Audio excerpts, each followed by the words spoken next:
Hai, masih di channel saya Burhan Arif. Nah, pada video sebelumnya saya sudah menjelaskan mengenai mini greenhouse yang sudah saya buat untuk anggrek bulan saya. Nah, pada video kali ini saya akan menjelaskan atau membahas mengenai kekurangan dan kelebihan dari mini greenhouse tersebut jika dibandingkan dengan teras rumah. Ini kan dulu atau awalnya saya meletakkan semua anggrek-anggrek saya ini di bawah teras rumah seperti itu. Nah, kemudian setelah saya pindahkan ke dalam mini greenhouse ini, apa perbedaannya? Selengkapnya simak video berikut ini.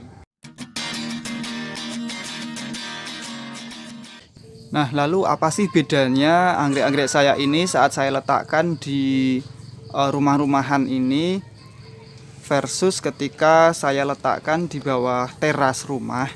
Itu kalau keuntungannya atau keunggulannya, setelah saya letakkan di bawah paranet dengan plastik UV seperti ini, yang pertama dia terhindar dari hama seperti ulat bulu, kemudian bekicot. Saya sejauh ini belum nemu ada ulat bulu atau siput ataupun bekicot yang masuk dan menghampiri anggrek-anggrek saya ini.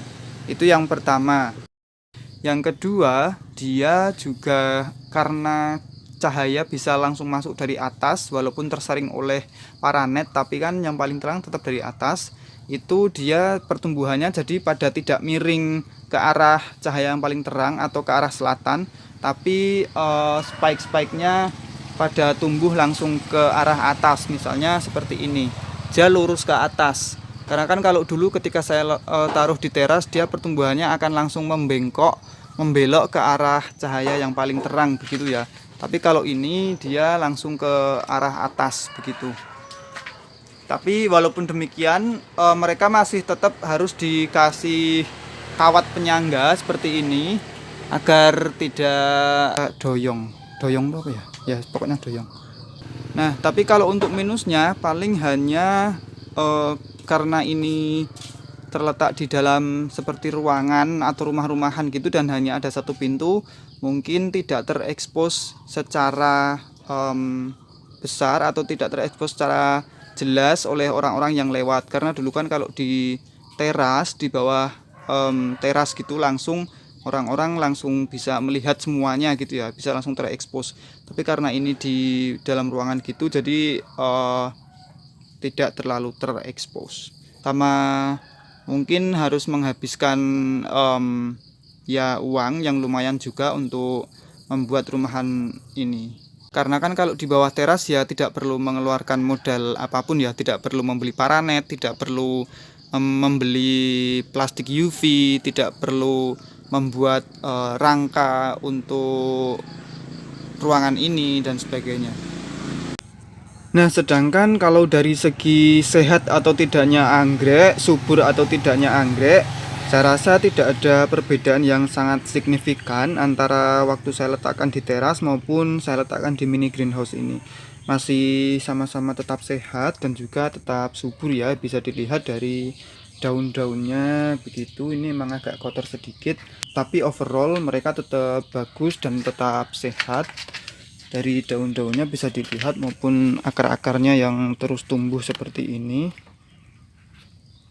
Nah, tapi ada satu hal yang sangat berbeda dan sangat signifikan terasa ketika mereka saya pindahkan ke mini greenhouse ini, yaitu anggrek saya ini jadi terlalu cepat mengeluarkan spike. Kenapa saya bilang terlalu cepat? Karena memang menurut saya mereka mengeluarkan spike atau berbunga sebelum waktunya begitu. Contohnya seperti ini.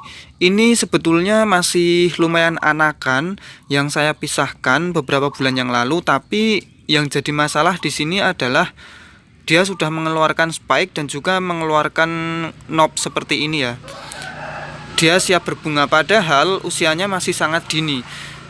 Kenapa saya sebut ini terlalu cepat dan juga bermasalah? Karena idealnya anggrek yang masih kecil seperti ini itu fokus ke pertumbuhan daun, akar, dan lain sebagainya, bukan ke pertumbuhan spike atau knob begitu. Ini mau saya potong juga sayang, Jadi mau gimana lagi, saya biarkan saja. Dan ini sebetulnya situasi yang menurut saya atau bagi saya kurang suka dan kurang ideal. Karena ya itu tadi, idealnya mereka fokus ke pertumbuhan, bukan ke perkembangan atau pembungaan. Saya juga kurang yakin penyebabnya di mana. Kalau saya rasa karena mungkin sinarnya, kalau di greenhouse itu lebih banyak, mereka mendapatkan sinar matahari dan juga udaranya bisa lebih terkontrol seperti itu daripada saat saya letakkan di teras. Dan ini terjadi di banyak sekali anggrek saya yang masih kecil ya. Tidak hanya ini tapi juga ini. Ini masih anakan yang belum lama saya pisahkan gitu, tapi kemudian dia muncul bunga di sini. Nah, masalahnya bunganya jadi tidak ideal atau tidak maksimal, hanya muncul beberapa kelopak bunga saja. Ini hanya ada kemarin 6 atau 7 atau sedikit lah, intinya cuma sedikit. Ini juga iya, anakan yang saya pisahkan yang ini sudah lumayan besar, tapi tetap saja menurut saya ini berbunganya terlalu cepat, jadinya kurang ideal. Cuma ada beberapa kelopak bunga yang mekar, plus ada beberapa knob, ada sedikit knob yang mau mekar. Menurut saya ini kondisi yang kurang ideal. Tapi kalau teman-teman menyukai anggreknya cepat berbunga, terlepas dari jumlah bunganya berapa, itu ya silahkan saja, tidak masalah. Tapi karena saya itu suka yang tidak apa-apa lama berbunga, asalkan bunganya bisa banyak dan sehat dan bagus, bertahan lama. Nah, itu saya yang lebih menginginkan yang seperti itu dibanding yang cepat berbunga tapi bunganya sedikit. Nah, saya lebih menyukai anggrek yang lumayan lama berbunga, tapi kalau memang sudah waktunya berbunga, dia akan bunganya banyak seperti ini dan juga bertahan lama daripada yang cepat berbunga tapi hasilnya bunganya hanya sedikit plus tidak bertahan lama. Kalau seperti ini kan jadi banyak ya, dan terlihat bagus, terlihat sehat, dan mereka juga bertahannya sangat lama, bisa beberapa bulan. Mereka tidak layu seperti itu bunganya. Seperti ini. Nah, begitu tadi videonya, semoga bisa menjawab pertanyaan dari teman-teman yang sudah bertanya, sekaligus memberikan informasi bagi teman-teman yang ingin membuat atau meletakkan anggreknya di bawah greenhouse atau di tempat greenhouse mini seperti milik saya ini, dengan pertimbangan kelebihan dan kekurangan yang sudah saya jelaskan. Sekian, sampai jumpa di video selanjutnya. Bye bye.